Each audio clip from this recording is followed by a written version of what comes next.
भव्य आत्माओं, आज चर्चा हुई थी गुरुकुल से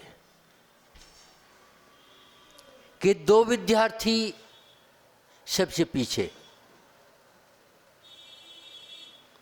वास्तव में पीछे ही की कीमत है। अंजन चोर पूरे जीवन पापों में रहा, अंतिम देखा सिद्धालय में चला गया। हम जितने पुराणों में देखते हैं, अंतिम में सिद्धालय में जाते हैं। एक बार की घटना, गुरु ने शिष्य से कहा, जो शिष्य समर्पित था, अब तुम्हारी शिक्षा पूरी हो गई, अब कुछ दीक्षा का उसका दक्षिणा दो। शिष्य कहता है, मेरे पास तो कुछ है नहीं, हृदय ले लो।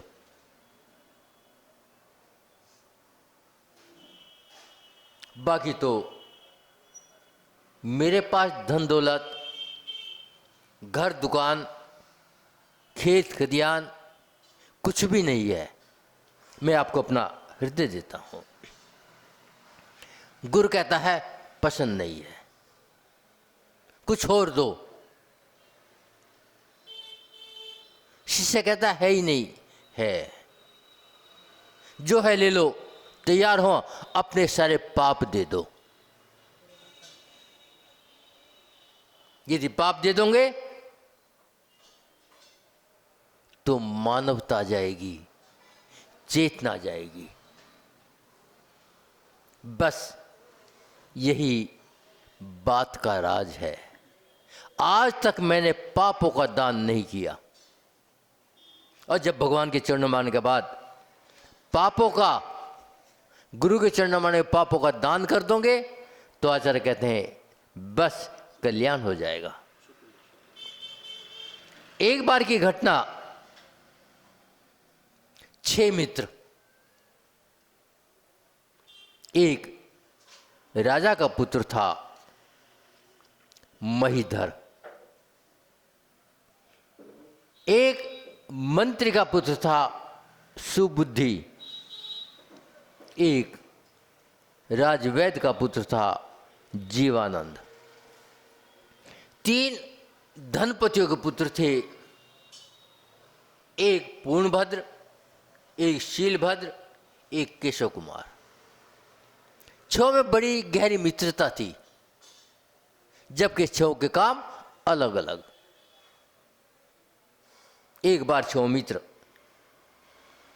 संध्या समय वन की तरफ घूमने चल पड़े।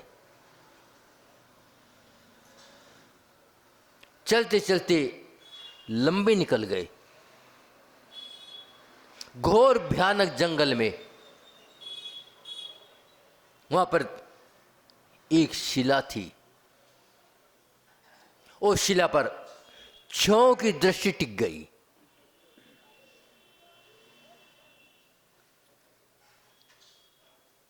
राजा के पुत्र महीधर ने कहा,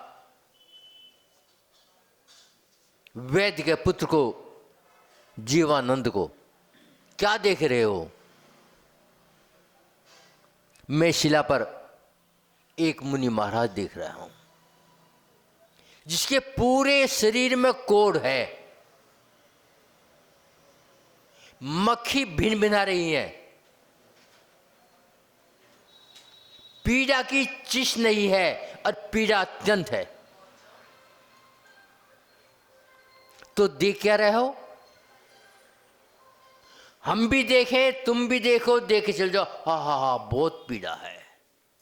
तो क्या करो, ठीक हो गया? तुम्हारे पिता धनवंती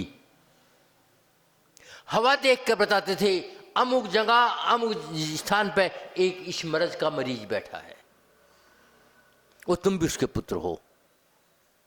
वो तुम्हारा ज्ञान कम नहीं है। फिर देखते क्या हो? उसने कहा, यदि ये स्थिति बनी रही तो सूरज निकलने पर प्राण अंत हो जाएंगे, और यदि उपचार हो गया तो अभी लंबी आयु है। फिर सोचना क्या है? मगर औषधि मिलना इतना सरल नहीं है। चलो हम औषधि खोजेंगे। एक मित्र को महाराज के पास छोड़ दिया, तुम मक्खियों का ध्यान रखना, महाराज के पास मक्खी ना आ जाए। और हम पांचों औषधि लेने चलते हैं। पूरा शहर खोज मारा, औषधि नहीं मिली। मंत्री पुत्र ने कहा, सुबुद्धि ने, क्यों वैद्य पुत्र से, जीवानंद से अब कहाँ मिलेगी? बस एक संभावना हो है। दूर शहर के कॉर्नर पर एक वाणिज्य रहता है, बुजुर्ग है, वहां औषधि मिल सकती है। और वे पांचों मित्र उस वाणिज्य के पास गए। दरवाजा खटखटाया क्योंकि रात बहुत निकल चुकी थी। वाणिज्य आया, देखा 5 युवक और मेरे पास। कहा, पुत्रो क्या चाहिए? उन्होंने कहा, ये दवा चाहिए।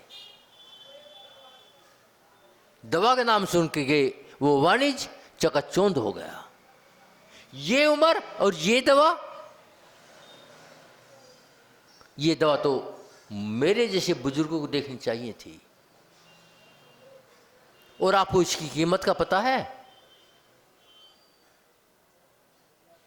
एक लक्ष तेल जो आपने लिखा है, इसकी कीमत 1 बूंद की 1 लाख स्वर्ण मुद्राएं हैं। और तुम्हें चाहिए किलो के हिसाब से। उसमें 3 दवा लिखी थी, तीनों हैं, मगर किसके लिए चाहिए? क्योंकि ये दवा सामान्य रोग नहीं है, और तुम्हारी उम्र इस दवा के लायक नहीं है। आप बताओ किसे चाहिए?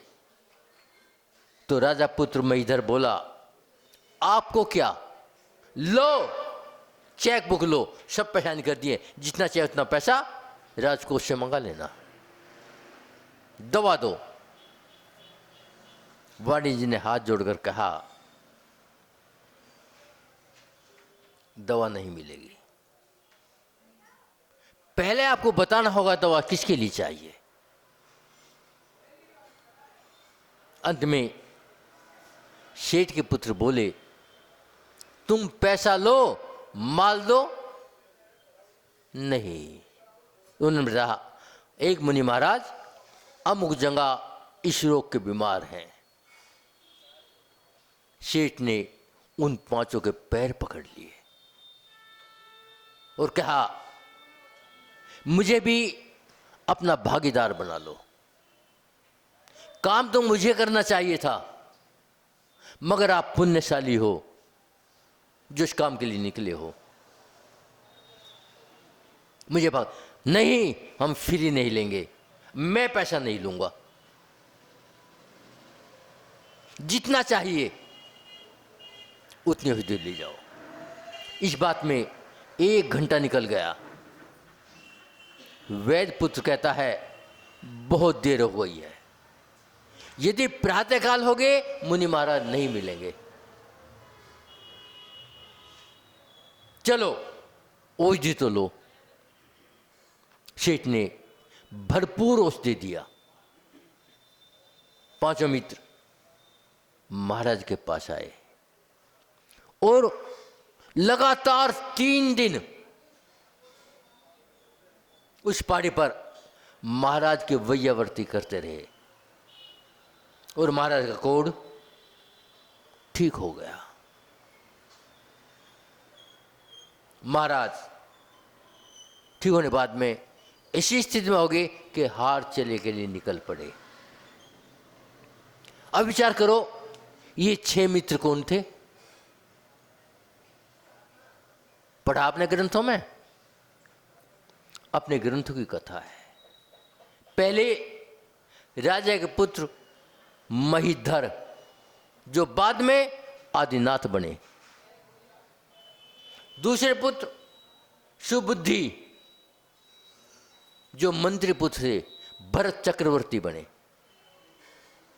तीसरे मित्र जो जीवानंद धनवंती वेद के पुत्र थे, बाहुबली बने। तीनों सेठ के पुत्र पूर्णभद्र, शीलपुंज और केशव कुमार श्रेयांश राजा बने और दोनों उनकी 2 पुत्री ब्रह्मा और सुंदरी बनी।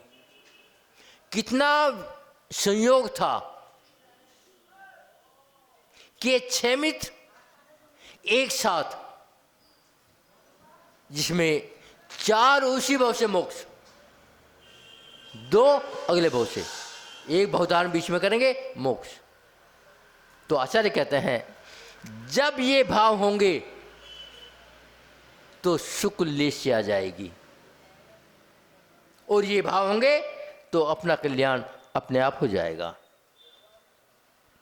एक बार की घटना, ये घटना चीन की है।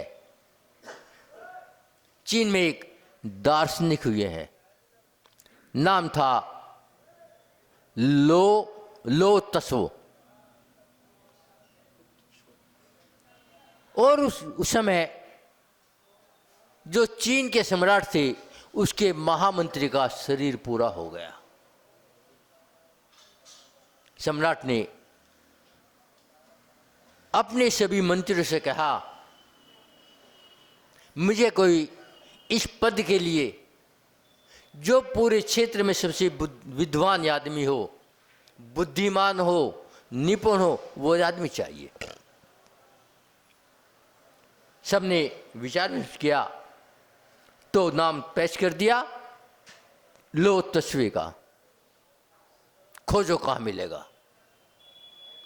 खोजते रहे, खोजते खोजते जब समुद्र के किनारे पहुंच गए, उनको लो तस्वी मिल गए। वे कछुओं के साथ क्रीड़ा कर रहे थे और मंत्री ने कहा, आपका भाग्य खुल गया है, आपको राजमहल में बुलाया है, आपको महामंत्री का पद मिलेगा, चलो हमारे साथ चलो। लोग कहला, मैं नहीं जा सकता। क्या मूर्ख है, एक तरफ दुनिया का सबसे बड़ा पद और तू क्या नहीं जा सकता। लो तो स्व कहता है, मैं जानता हूं राजा के सिंहासन पर बैक साइड में स्वर्ण से जड़ा कछुआ लगा है, और यदि मैं भी स्वर्ण में जड़ा गया तो, और मैं इस कछुए की भांति स्वतंत्र रहना चाहता हूं, जब जरूरत होगी आ जाऊंगा, आप जाओ अपने सम्राट के पास। तो आचार्य कहते हैं जब ये कसाई इस तरफ विदा हो जाएंगी, आदमी स्वतंत्र होना चाहेगा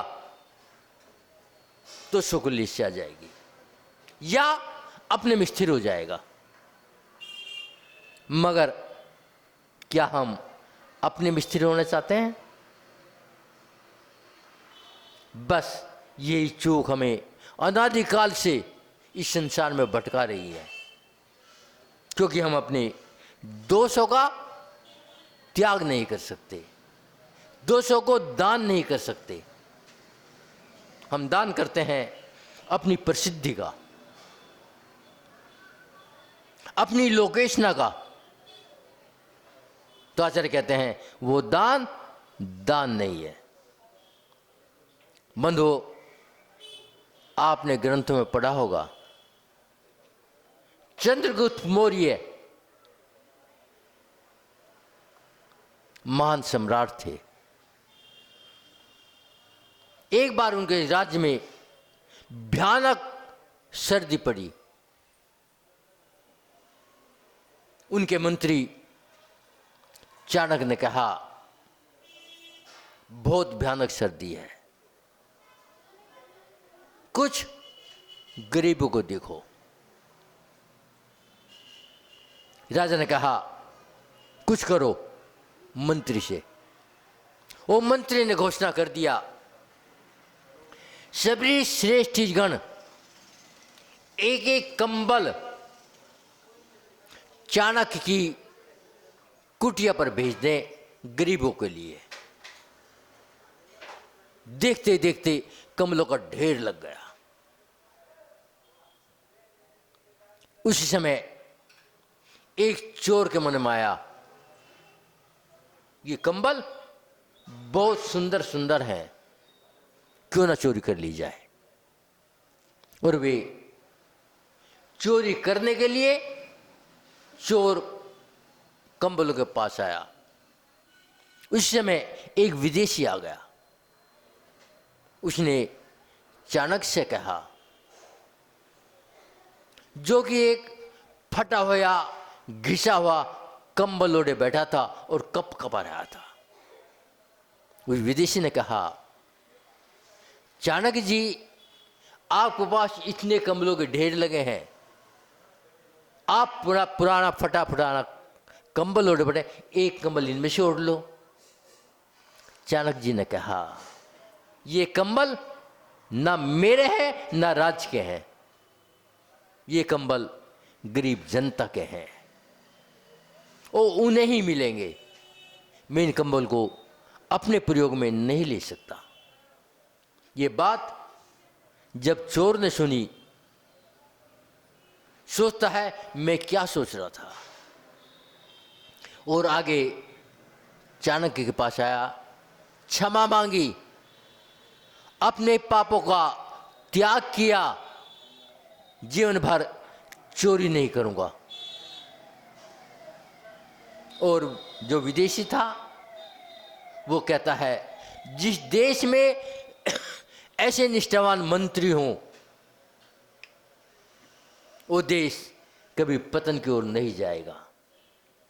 तो यही सुकलेशा है और यही उन्नति का कारण है कि मैं अपना संबंध अपने परिग्रह से हटा दूं। जितना जितना परिग्रह से हटता जाऊंगा उतना मेरा कल्याण होता जाएगा। इसी भावना के साथ आज मैं अपनी वाणी को विराम देता हूँ। ओम शांति।